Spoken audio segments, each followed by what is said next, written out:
வணக்கம், வாழ்க வளமுடன். என் பேர் சுகந்தி. நான் ஒரு டயட்டீஷியன். எம்எஸ்சி கம்ப்ளீட் பண்ணிவிட்டு அண்ட் பிஹெச்டி பண்ணிகிட்ருக்கிறேன் வித் 10 years எக்ஸ்பீரியன்ஸோட. இன்றைக்கி ஒபிசிட்டி பார்த்தோன்னா ஒரு சின்ன ஆடியோ. ஒபிசிட்டினா என்ன, அதுலேருந்து நம்ம எப்படி வெளியில் வர்றது, அதுக்கான diet and life style modification என்ன அப்படிங்கிறத பற்றின ஒரு சின்ன பதிவு தான் இது. ஒபிசிட்டினா என்னன்னு பார்த்தோன்னா எல்லாத்துக்கும் புரியக்கூடிய சிம்பிள் கான்செப்ட், தேவையில்லாத டாக்ஸின்ஸ் நம்ம பாடியில் டெபாசிட் ஆகிறது தான்.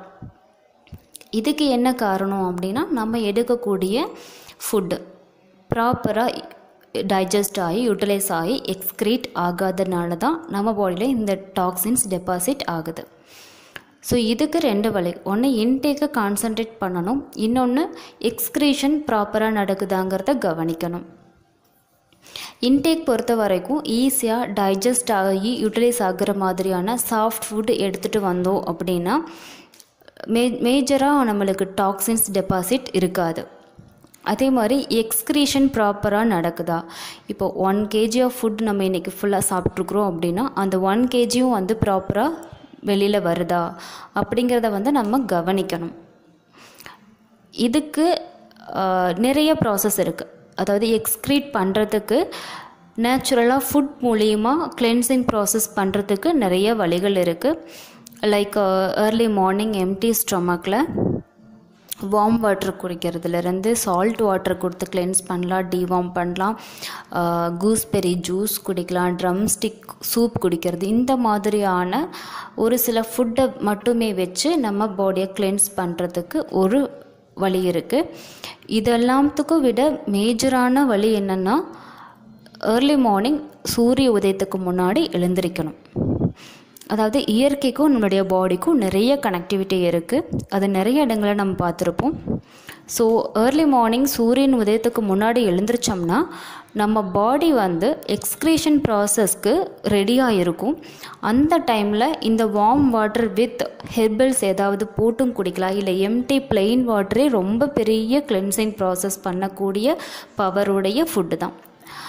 அது இல்லாமல் நீங்கள் குடிக்க முடியலங்க போது ஹெர்பல்ஸ் ஏதாவது ஆட் பண்ணி லைக் கார்டமம் இல்லை க்ளவுஸ் இல்லைன்னா சின்னமன், துளசி, ஆவரம்பூ, இந்த மாதிரி ஏதாவது ஒரு ஹெர்பல்ஸ் வித் நாட்டு சக்கரை போட்டு கூட நீங்கள் எடுத்துக்கலாம். இது பண்ணும்போது நம்ம பாடியில் கிளென்சிங் ப்ராசஸ்க்கு ஒரு சப்போர்ட்டாக இருக்கும். நம்ம பாடியில் அதிகமாக டாக்ஸின் டெபாசிட் ஆகாமல் இருக்கும்போது ஒபிசிட்டி மட்டும் இல்லை, அது ரிலேட்டடான காம்ப்ளிகேஷன்ஸ் மட்டும் இல்லை, எல்லா ப்ராப்ளம்ஸுக்கும் பேசிக் ரீசன் தேவையில்லாமல் டெபாசிட் ஆகிற டாக்ஸின்ஸ் தான். அதை ரிமூவ் பண்ணோம்னாவே நிறைய ப்ராப்ளம் சால்வ் ஆகும். நம்ம ஏர்லி மார்னிங் நேரத்தில் எழுந்திரிக்கணும். அதாவது சன்ரைஸ்க்கு முன்னாடி எழுந்திரிக்கணும்னா நைட் ஏர்லியராக தூங்கணும்.